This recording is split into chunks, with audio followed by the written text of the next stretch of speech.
be done. The trouble you won. I'm going home.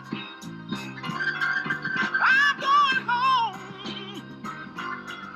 No more triumphs. No. No more tribulations. I'm going home to live with my love.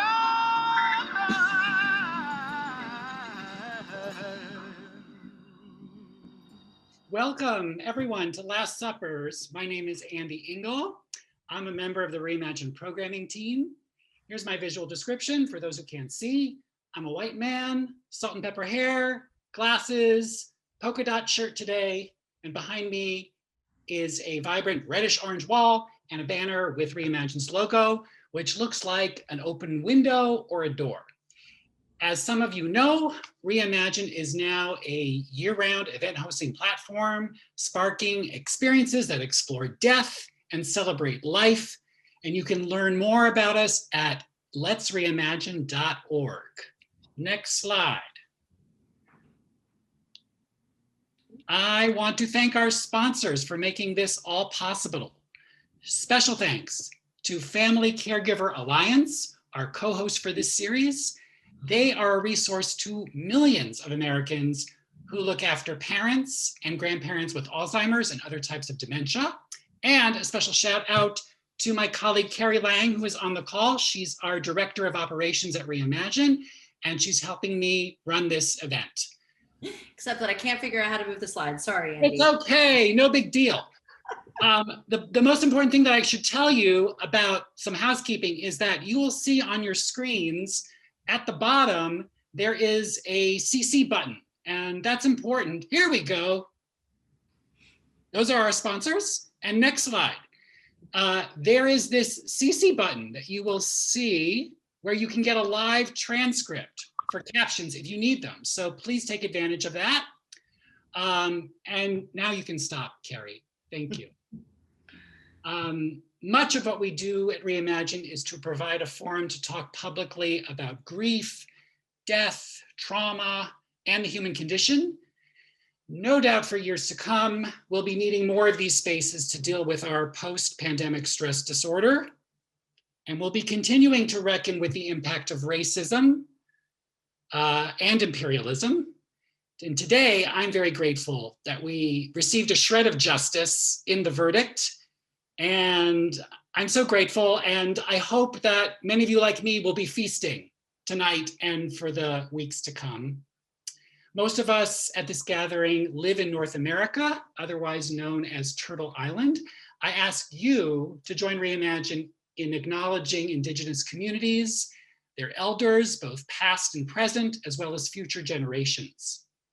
This land acknowledgement demonstrates a commitment to beginning the process of working to dismantle the ongoing legacy of colonialism. I'm in New York City, located in Lenapehoking, which is the territory of the Lenape people. And if you're curious about the Indigenous territory where you're situated, check out this map, which is native-land.ca. Okay, if you can put that in the chat, that would be great. And feel free to use the chat and let us know where you are. You are all welcome here. I hope most of you have seen Kirsten's film, Dick Johnson is Dead on Netflix. In it, Kirsten tries to keep her 86-year-old father alive forever through the magic of movie making. In real life, Dr. Johnson, who has Alzheimer's, is currently living in a memory care center.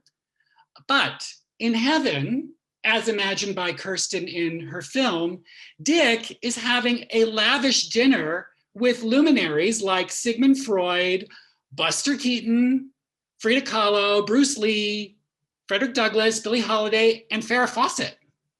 There's confetti, some dancing with his late wife, and a chocolate fountain. It's a chocolate death wish come true. Kirsten and I decided to focus this conversation series on the relationship between food, mortality, memory, and caregiving. There is a lot to say about this.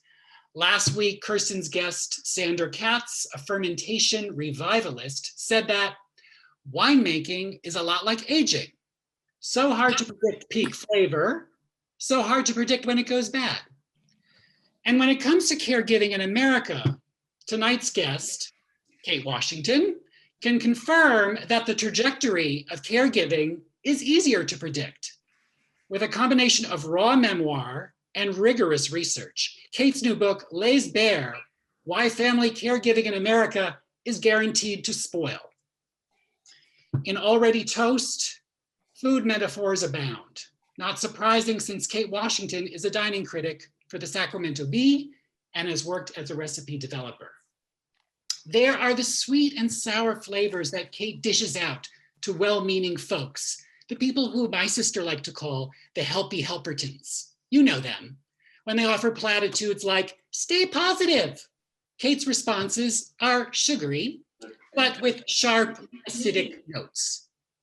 And then there's the bitter taste when the hospital abruptly discharges your husband and his medical team assumes that you have family nearby to spell you from time to time. Or when you learn your insurance company, if you're lucky enough to have insurance in this country, won't cover expenses for home healthcare aides. And then there are the associations with toast. The book title, Already Toast, aptly describes the frequency of burnout for family caregivers, 75% of whom are women. According to Family Caregiver Alliance, our co-host for this evening, Black and Latinx caregivers experience higher burdens for caregiving and spend more time caregiving on average than their white or Asian American peers. Kate points out that toast, usually dry toast, is what invalids eat when they can't stomach anything else. And at the same time, toast is a tasty treat, smothered in butter, jam, and Nutella when you're running out the door and on the go.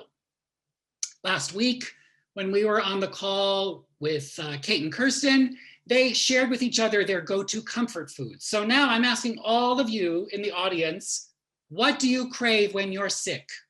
And as a caregiver, what is the comfort food or drink you offer to others? Kate, I'm going to guess that we'll probably not see in the chat foods like blancmange, jellied soup, or other wobbly foods served by the protagonists of Jane Eyre, Middlemarch, and other Victorian novels that you researched for your PhD. But maybe we'll see Jell-O. Kirsten and Kate will chat for about 50 minutes and we'll leave 15 at the end for Q&A. At that time, please put your questions into the chat and I'll help field those to our speakers. And once again, all I want to say is long live Dick Johnson, long live Kirsten Johnson, there he is, and a toast, to Kate Washington, her family, and all those who have shown up for her and her husband, Brad. Kirsten, take it away.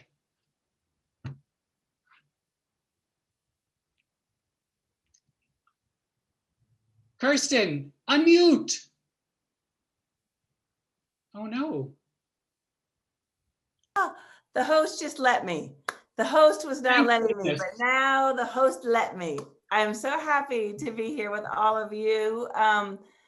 Fabulous introduction, Andy. You're just like getting more and more on fire as time goes on.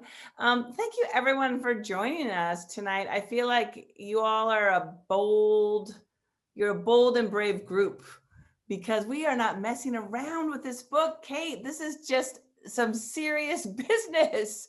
You know, Andy referenced the many things that are going on in this book, but I feel like it, you know, a lot of people have said to me that Dick Johnson is Dead was like a gift that my father and I gave to each other. And then we like let everybody else in on it. But I really feel like this book, wow.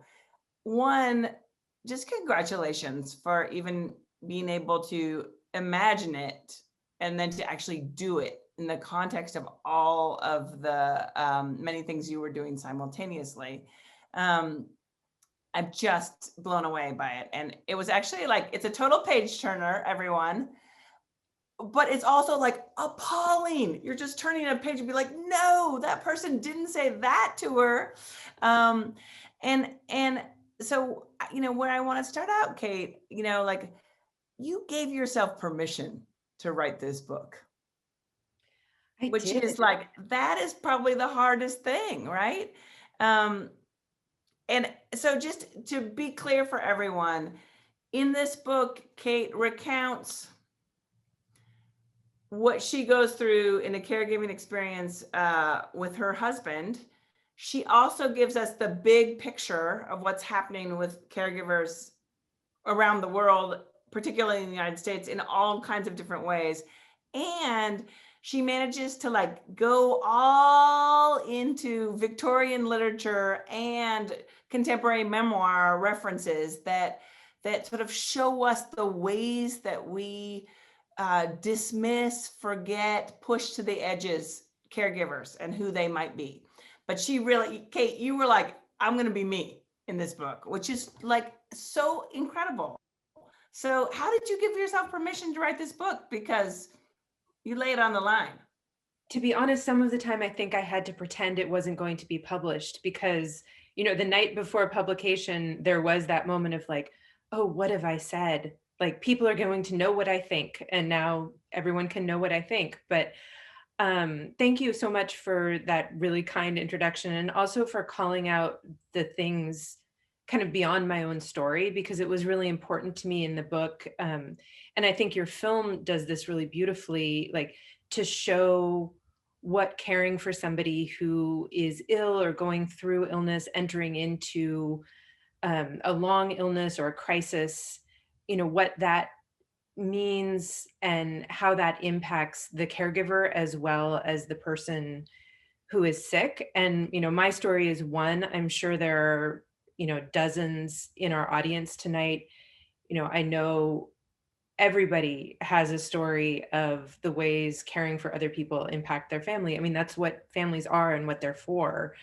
But it's not an easy balance to strike. And so I really wanted to convey that. And I think part of how I gave myself permission too was remembering that as I was going through it, some of the time it was hard to feel seen or find representations that reflected for me what I felt like I was going through, especially some of the more difficult emotions. And so trying to represent those honestly on the page was important to me, because I wanted other people who might be going through something and pick it up to feel validated and to feel understood in my story, even though it might be really different from their own. I can't even tell you how greatly you have achieved that. I think about the word unseen a lot because I'm a camera person, and I've been a camera person on documentary films for 30 years. And when you film people, there's an encounter that has to do with what it means to be seen in the moment. And the people that I have filmed have this sort of, huge range of responses to being filmed. And obviously, sometimes it's a complicit relationship and they really want to be filmed and they have motivation for being filmed. And then other times, I just happen to be filming in the street and someone catches me filming them. And I always think that like there's this sort of incredible tension in each of us between wanting to be seen for all that we are and also being sort of terribly ashamed about being seen. And obviously this plays out in Zoom for all of us in this crazy pandemic year. And one of the things I love about this format and about Reimagine is that sort of it's giving us all the chance to be visibly here together or invisibly here together.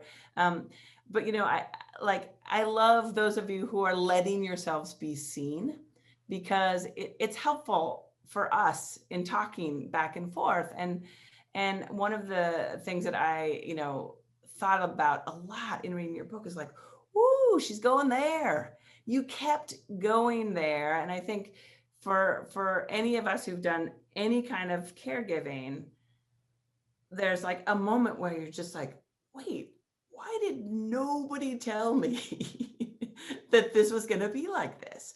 And so, My mother had dementia for 7 years, and my father took care of her. And then we had someone who moved into the home with them. And I was a part of that caregiving experience pretty intimately, even though I was off traveling, filming other things. But it was really when, after my mother had died, when like my unconscious mind, not even my conscious mind, realized like, uh-oh, Dad's got dementia too, that I came up with this crazy idea to make a film in which I kill him over and over again. And I do it in the service of love, right? It's funny. He comes back to life. But, you know, one of the things that I would say, like, I couldn't give myself permission on a certain level. When my mother got sick with dementia, I couldn't give myself permission to be angry at anything. I was devastated by what that disease did to her, how it robbed her, how it changed our lives. And, you know, for a brief minute, like I sort of forgot how old I was and sort of almost missed out on the chance to become a mother because I was aging with her, right? And so in my film, like I end up expressing anger in this totally absurdist way of like, I kill my father. And, you know, I was thinking about the undercurrent of anger in this book, and it is righteous. It is righteous anger because it's not just in the service of you and how you got robbed because your husband got cancer early in your, you know, like that your husband almost died and that he lived through all this terrible pain. The things that you learn in this experience, you translate into a righteous anger about the ways that this country is failing all caregivers. And so that was one thing that I was just like, wow. Because I really had to turn my anger into humor to even be able to cope with it. And I'm really impressed with the way you took on righteous anger. And part of you did that by putting it outside of yourself and talking about the bigger picture, but you also owned your anger. So tell me about that. Yeah, I mean, that's a tough one. I think it's tough to be angry in our culture. It's especially tough to be an angry woman. You can get called a lot of things for that. And at a younger period in my life, I definitely would not have been able to own that. My mom was somebody who was often quite angry, and it was challenging in our lives. And I questioned that in myself and questioned that piece of her in me often.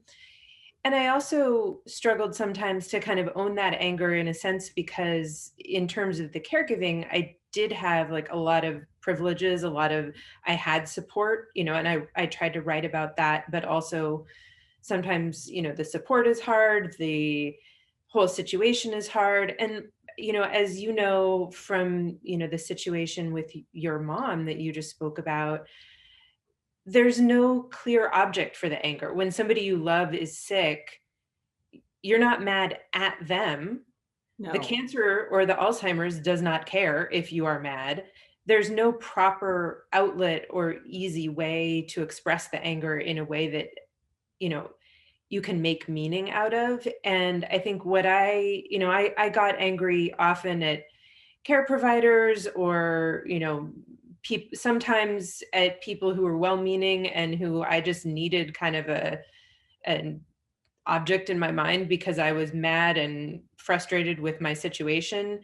But also I think there's a lot of interpersonal and individual blame that really needs to go to the system. As you just mentioned, you know, we need systemic solutions for a lot of these issues around care and caregiving and a million other things in this country. And looking at the problems at an individual level kind of doesn't really serve anybody.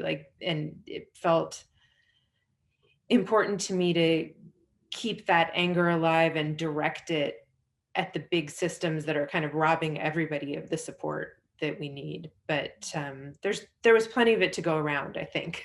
One of my other favorite like focuses of your anger was just at the complexity of what one has to do.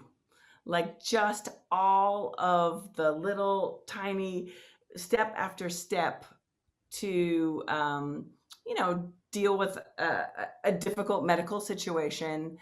In your case, you had to like keep everything immaculately clean, administer medication, and there's this great moment in the book, everyone, where she like, she's like preparing the home for the return of her husband, and there's a dead bat that falls out of the vent in the ceiling and onto the floor, and just the like, really, did I need this, and then right in her brilliant mind going to like the guano, he can't have any contact with the guano, all sort of there's these really serious consequences in this completely absurdist thing we call life, where like it's such a pain in the, I will say, neck. It is such a pain in the neck, some of the things that life demands. And then when you put, like really dire health situations, caregiving, add some children to the mix, add, let's also say that your mother suffered from mental illness and committed suicide. And you're holding all of that in relation to anger, right? Like, so that the moment of the dead bat, it's just like, oh, universe, can I get a break? Yeah, this may actually be about the right around the anniversary, the 6th or so anniversary, or 5th anniversary of the bat incident, because it was like an April evening, like the first hot night of the year, and I turned on we have this whole house fan to ventilate the house, and the kids were in the bath, and all of a sudden there's this little dead bat lying on the stairs where it had not been before, and I was like, are you kidding me? And I was like, I cannot touch that thing. I cannot get it off the stairs. I don't know what to do. And eventually, actually, my father-in-law came over and disposed of this little mummified bat that I like could not bring myself to touch. But you alluded to all the number of things, and one of the things I wanted to call out, since we were, there's a food theme. My husband lost the ability to eat for quite a long time, and when he came home from the hospital after his stem cell transplant, he was on IV nutrition. And it was a thing where I or somebody else in the household had to hook him up to this pump. And one of the doctors just said, oh, it's so easy. You just plug it in. And at the time, my husband had also lost his vision, couldn't, do almost anything independently. And there was no chance he was going to be able to, just plug himself into this machine. And it was a complicated procedure. But one of the things that really struck me and that I was shocked by and that led to a lot of the anger that I felt was the degree to which family caregivers are just taken for granted, that like, oh, you'll just be there to do this and do these like pretty high level medical tasks that I think a lot of people are not prepared for. And like you get this quick training and they give you a multi-step piece of paper that tells you how to do everything. And then you're like, on your own with a fragile patient. And I feel like the medical establishment in some cases has really focused on the saving of the individual life, as it should, but has not kind of kept pace with thinking about the context in which the patients live, the family, the entire social and emotional context of how it affects the patient and everyone around them. And that was part of what I was trying to get at with some of, not just the anger, but I hope some of the other kinds of analysis that I offer in the book. You do offer analysis. Ann Weiser, I'm seeing you like cheering. This is striking a nerve for you. I mean, what's so interesting, sort of the narratives we tell, right? The stories we tell about what happens in our lives. And I was aware when I was telling that bat story that I didn't have enough backstory. I was like, y'all need to know a lot more about what she had dealt with before she encountered the bat. Because if you don't have the context, if you don't tell the story well, you're like, what's her problem? Just pick up the bat, right? Just plug in the machine. And I think this is what's so powerful about stories going untold, about anger being repressed, about, what it takes not being shared. But I think one of our dilemmas, right, for all of us as humans, one is to craft those kind of narratives when we're completely exhausted and have no perspective. But one of the questions is, I think, for all of us, there's this like vast quantity of material in our lives that is incredibly challenging to deal with, but is not very interesting for anyone else to listen to, right? So we cut that out of the narrative. And then nobody knows. But we're also doing that. We're cutting it out of the narrative because it's too painful. It's too bad. Like if we told these stories, people were like, well, I'm never going to do that. I'm out of here when this happens. So I'm just curious about that with you because, there's a way in which we're just thrown into a situation, and we do. And in your case, you reflect a lot on what marriage was as a contract for you and all of the unexamined assumptions that you had going into it, right? In sickness and in health. So just go there with me a little bit about like when like the pain is so bad, how do we share it?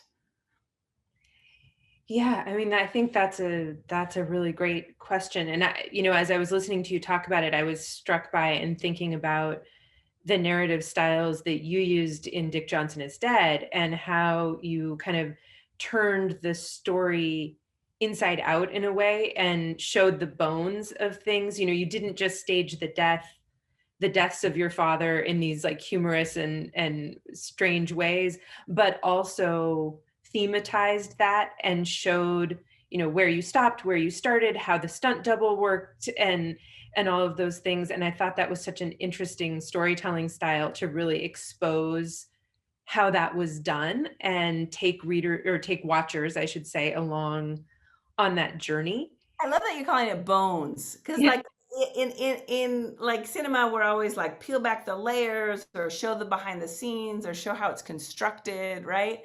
But you're so right that it's the bones. I'm showing bones, flesh, skin, flapping around, all of it. Yeah. And, I was trying to get at something really elemental and basic about the story. And, for me, I did not start out to write memoir. I started out as a food writer, and events in my life kind of overtook me. And I also didn't set out to write about incredibly challenging topics like this. You asked about marriage and the marriage vows and everything. And, I got married when I was 26 and in sickness and in health was pretty abstract at the time. We just had the health part, right? And I think it's always abstract until you're in it. And, as I wrote this book, I wrote bits of it, at hospital bedside. I was staying in an online writing workshop for a lot of the period of Brad's like most intense parts of his illness. And so I wrote like rants and some really raw stuff that was kind of like diary entries or journal entries or therapy almost, that I went back to and reshaped to have in this book. And, and there were things that I left out and choices I made about how to tell the story, hopefully in a way that keeps people engaged and interested, because there were elements that like I would write out the thing and then it would be like, oh my God, this is just like boring complaining. Like nobody wants to know this. Like keep the story moving. You have to give people little treats along the way and keep them going with incident as well as, but I think for me, I'm really fortunate, and not to spoil the ending of my book, but my husband did survive his ordeal. He continues to experience chronic illness, but is doing much better and is more kind of independently able to manage a lot of his care, though he does still get a lot of treatment. So, I mean, I'm really fortunate that I had the gift of some time and space after the really intense portion of his illness to shape the story, to tell it in a way I wanted to tell it. And also that I didn't suffer the trauma of grief and loss. Like, I'm really conscious that one of the reasons there's not as many caregiving stories out there possibly is that, you know, people can be in it for much longer than I was. And it often ends with really traumatic grief and bereavement. And that's something, you know, that not everybody wants to revisit and retell that story. And so I'm fortunate in that regard. Yeah, it turns out life doesn't end well for any of us. It's true. You know, Kate, I was thinking a lot about you as a food writer Mhm. and thinking about you approach, like, tell us as a food writer, like when you like go to a restaurant and think about your like criticism of the restaurant and what's happening, what would you write differently now, having gone through this caregiving experience, from the way you were trained to write as a food critic and the way you wrote before you lived through all of this? Oh, that's an interesting question, because I did actually start writing restaurant criticism for the Sacramento Bee after the worst of Brad's illness, like when he was getting a little bit better. So early on in the food critic gig that I'm in now, he would sometimes be able to come with me and sometimes not. And he has a lot of dietary restrictions and challenges. So in some ways, the most basic answer is that his situation made me a lot more alert to access and disability issues in restaurants, to you know, the needs of particular kinds of diets, how people with different kinds of challenges might approach dining, and I hope made me somewhat more sensitive to that aspect of dining and accessibility in the writing that I do now. Um, Perhaps the big question that's facing me now, and that's facing, I think, all food writers who write about restaurants, is like, how do we go back into this after the shocks of the pandemic? And I mean, I haven't been working as a food writer for most of this time. I've written a few takeout based stories. I'm not on staff at the Sacramento Bee. I write for them on a contract basis. And so when indoor dining shut down, my food writing work shut down right with it. And because Brad is immunocompromised, I also didn't feel comfortable with patio dining when it was available. We're now both vaccinated. And so kind of dipping a toe back in, but I think there are a lot of ethical questions about how to approach dining in the post-pandemic or waning pandemic days. You know, we saw the impact on the most vulnerable of restaurant workers. In my state, food service workers were able to get vaccinated early, so that gave, you know, some protection. But that I don't feel comfortable right now doing a full review, not for my own personal health reasons, but because I don't feel like it's ethical to judge a restaurant on the standards that existed prior to the pandemic. Right. You know, they're working with a skeleton staff of people who were on unemployment for a year and who, like, you know, who are just getting back into it. You're touching on such an interesting thing. Like, in some ways, your book is like opening up all these things that we have been trained not to look at. Mm.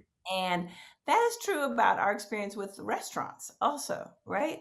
We go to restaurants to experience escapism of some form, right? Mm-hmm. To experience pleasure, to be served, right? And yet it's rarely built into the experience that we are being given glimpses into. What did it take to make this food? You know, what difficulty is behind this? And I think, you know, that's one of the challenges, like we were saying before, in the narratives that we craft, right? Like, there's a way in which like if you we all, and I think especially now, we're all like deeply familiar with like at scale pain, at scale grief, and we wish to be transported away from it, right? And this is what we ask of entertainment, conversations, food. We want to like be surprised, have new things happen. You know, in some ways we want to have our pain alleviated. Yes. And yet that comes in a struggle around like what do we choose to see, what do we choose not to see, right? And the restaurant world has been exposed by the pandemic.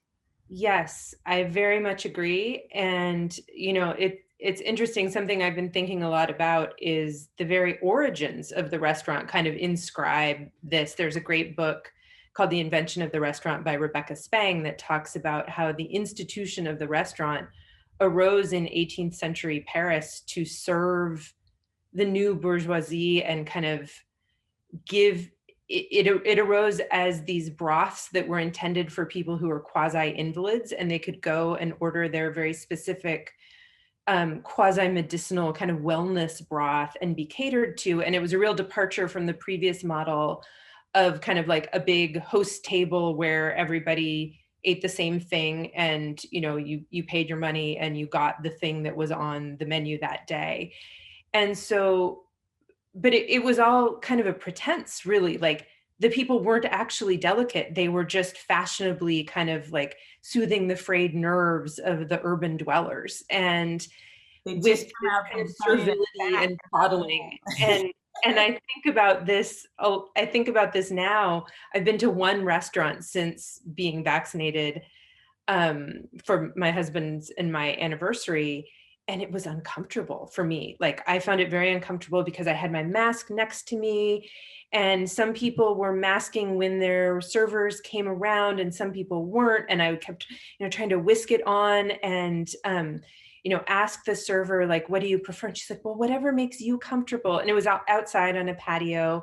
And I was like, I'm not comfortable, and I don't think I should be making that choice for you. Like, to me, it really pointed up the inequality. And I think it's so interesting that restaurants and the return to restaurants have been such a flashpoint for the pandemic. You know, it's like, what is it about wanting to be served in that way and wanting to enact that particular class dynamic that has made people so eager to return to the restaurant? So it's something that's very much on my mind these days. Kind of as a larger question about the profession. I mean, that's what's so exciting about your book, is that you open all kinds of questions, and you also, just like you did, you know, sharing the name of that book, like there's all these great references in her book, coming from all different kinds of places.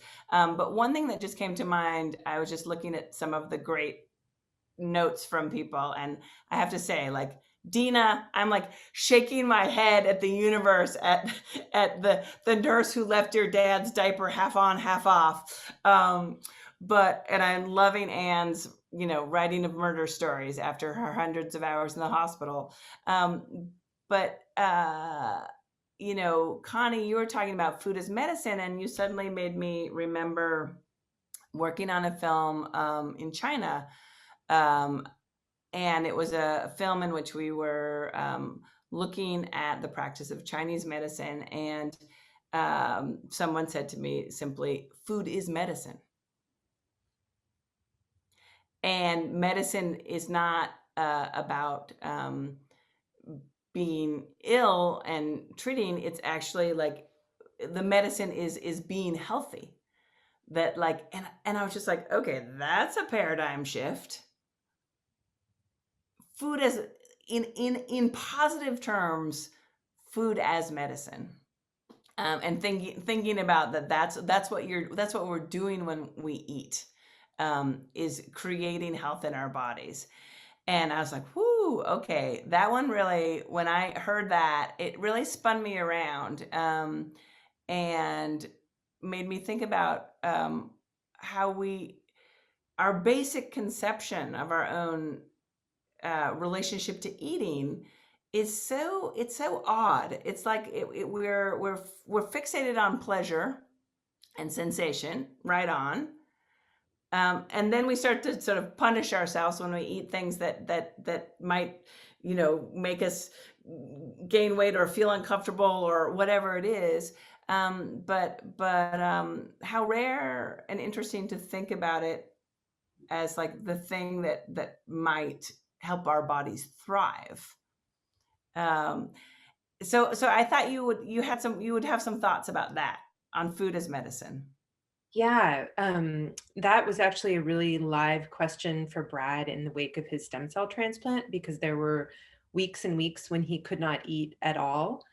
And relearning to eat was really critical to his recovery. So we had to really rethink his whole relationship with food. And he had lots of dietary restrictions.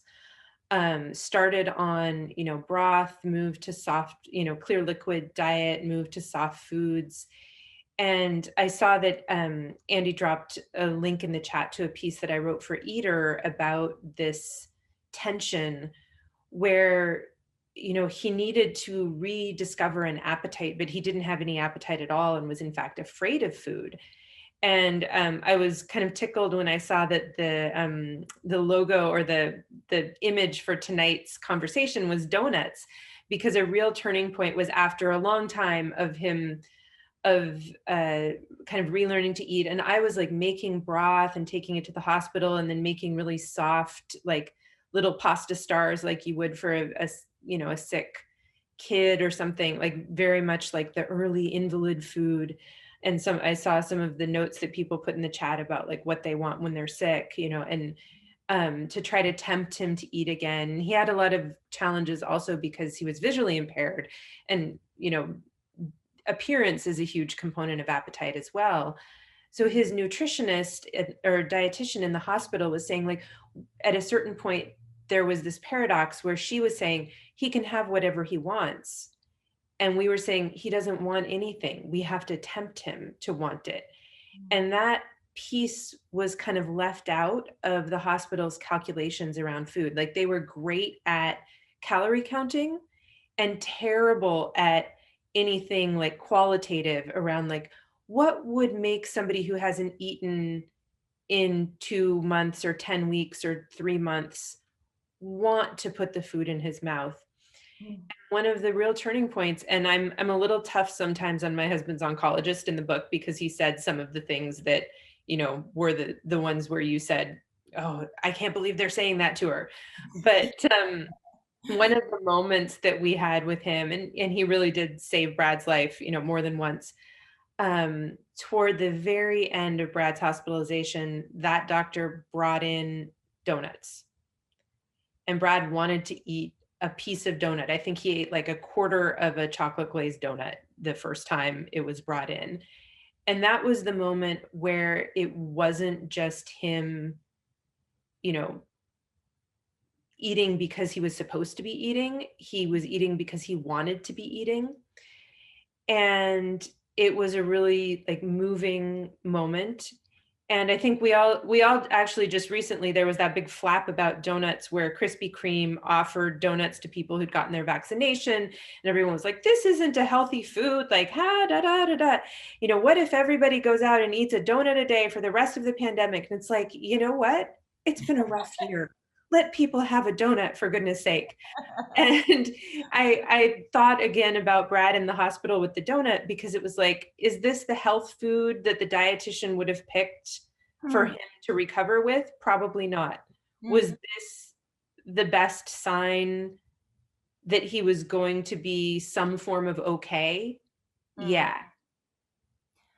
I was just so touched. I just was reading Dina's post in the chat about her father who died this last year, and how that she was sort of desperately trying to get him the salami that he wanted before he died. And the salami arrived 2 days before he died, but he couldn't taste it. And Dina, I'm hoping he got to smell it. I'm thinking maybe he still like could smell it, but these experiences we have of like not knowing one, what's going to happen, right? Like, and how to alleviate the pain and suffering someone's going through. You know, when my mom, at the end of her dementia, we finally moved her into a caregiving facility. I set her up, and the first night she was there, I got into the, I sort of got into the bed with her, and I was like, oh my goodness, these sheets are horrible. It's like these sort of polyester sheets, and it's just like, oh, like I've gotta get her new sheets. Well, of course, like, she died within 2 weeks, and like died in those polyester sheets, which, I think this is one of the things that we as caregivers, it's like, we're so impotent. We can't stop the pain. We can't stop the dementia. We can't stop the blindness. We can't stop the cancer. And we're trying to, give comfort, give care, alleviate. And there's just so many ways we're impotent. And I was really gifted by my mom after she died by this wonderful dream I had where I see my mom lying on one of those like Swedish beds that cost like $60,000. And she sits up and she's like, I'm totally fine. My daughter got me this cashmere shirt, this fabulous bed. I'm totally comfortable. Don't worry about me. And then laid back down and was dead again. And it was just like, I've been worrying for like 7 years, like, oh, she died on polyester sheets, and so Dina, I'm hoping your dad got to smell that salami, and I think that we are so impotent, and yet these gestures of care, the love is getting through in some form, but we don't know, we as caregivers don't know, because often the person is so lost in the pain and illness that they're in that we don't know if it is. So I say the love's getting through, but I don't know. But we're sure trying to give it. Yeah, and I think it's a benefit to ourselves to be giving it, and to feel like you're doing what you can in the moment. Oh, Stephanie, thanks for cheering me on that the love is getting through.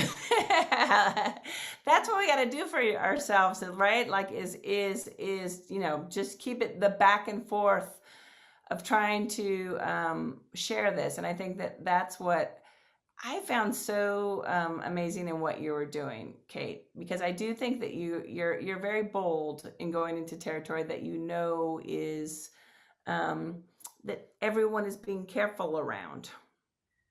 Thank you. Thanks.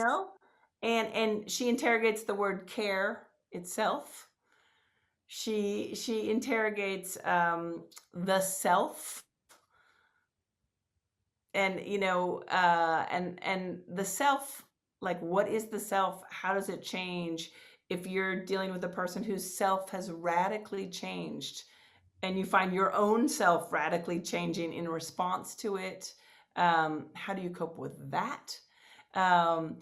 So, I found you to be engaged in the deepest of human questions in your book. And I think about this, Connie says this thing, to be present without expectations. Woo, that is hard work.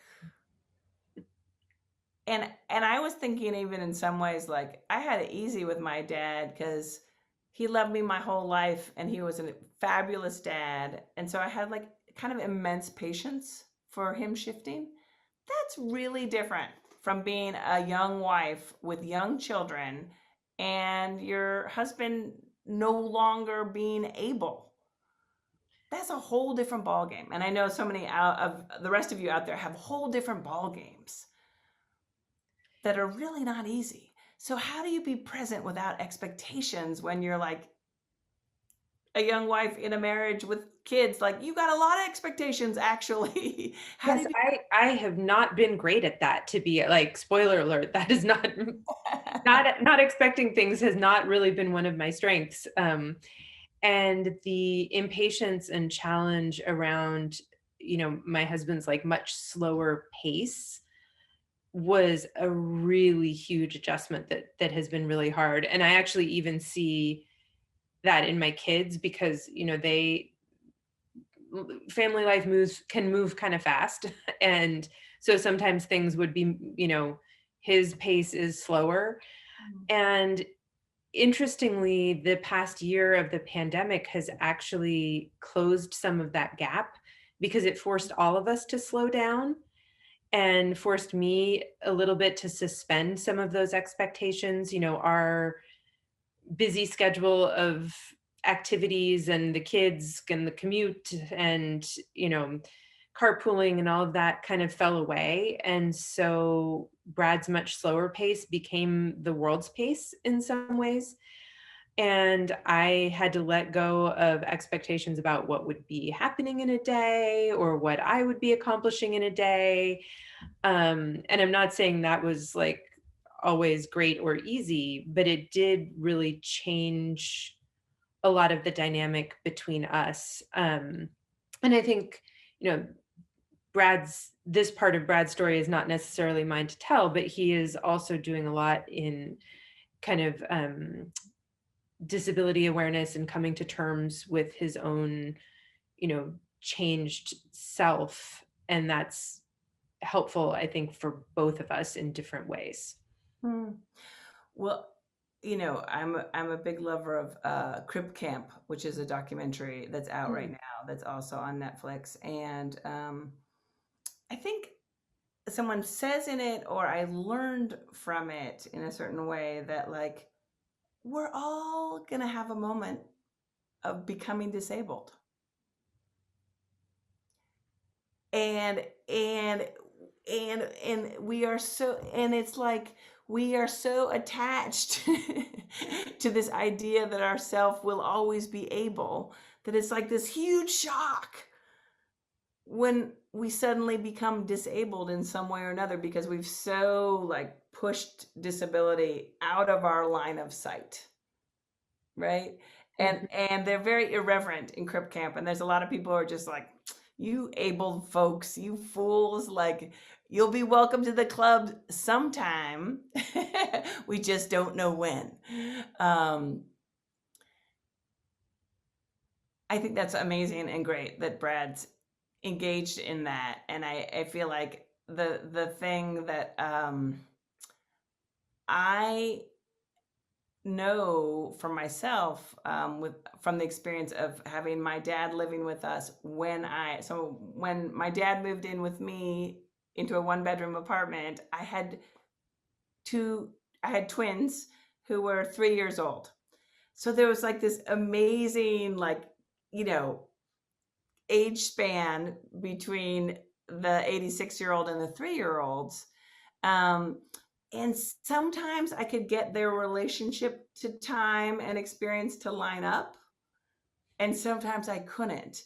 And often I would just completely misgauge it and be like, why did I think it was a good idea to bring my dad when I'm teaching the kids to ride bicycles? Like there'd just be moments where you'd be like, what was I thinking? But then these other totally beautiful moments where you'd come in and see them all functioning at the same pace. And I think as the caregiver, in terms of cinema, I often think the camera person is asked to be in the present. That is our job. The camera person has to be in the present. But the producer is asked to be in the future. And they're often asked to be in the worst case scenario future. They have to take care of the plane tickets and the food and the money and the things that are going to go wrong. And as a camera person, you just get somewhere and you're filming until someone tells you to stop, and then they feed you, and then you get on a plane and go somewhere else. But I was thinking about that in terms of what you were saying about time and getting in sync. I think caregivers are asked to be like producers in films are often asked to be in this uncertain future. Like the future is always uncertain, but they're gaming the future. You're gaming the future, trying to predict what's going to happen, what can go wrong, because you're responsible for it. You had to keep you had to keep the IV fluid set up right, because it really matters. The stakes are really high. But you're not allowed to be in the present. Yeah. and you have to be at the same time, but you also have to be looking with an eye toward what if scenarios and worst case and best case, and what's going to happen. And we had several points of Brad's illness where he had, or they thought they were giving, they thought he was having a terminal diagnosis. And there was a particular period when we had to have some end of life conversations. Some of the times when we were getting these very dire predictions were times when he was so ill we could not really have those conversations. But there was one period in particular after a second cancer diagnosis when he was given, he was at home and seemed to be doing well, but had this second type of cancer that ended up being cured with a clinical trial. But at the time when it was diagnosed, his physicians really thought it was going to be terminal. And so we were having these conversations about planning and what to do and how to move forward, and how, I was asking him kind of how he wanted to have a good death, what that would look like to him.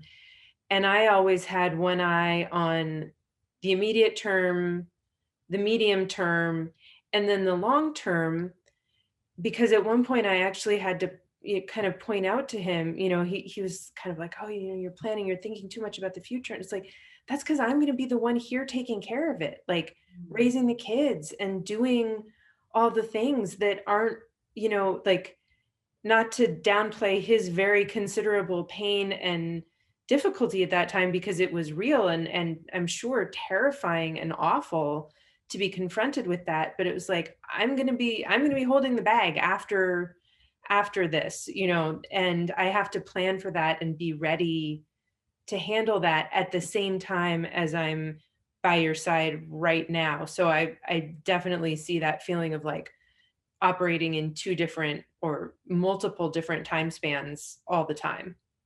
Yeah.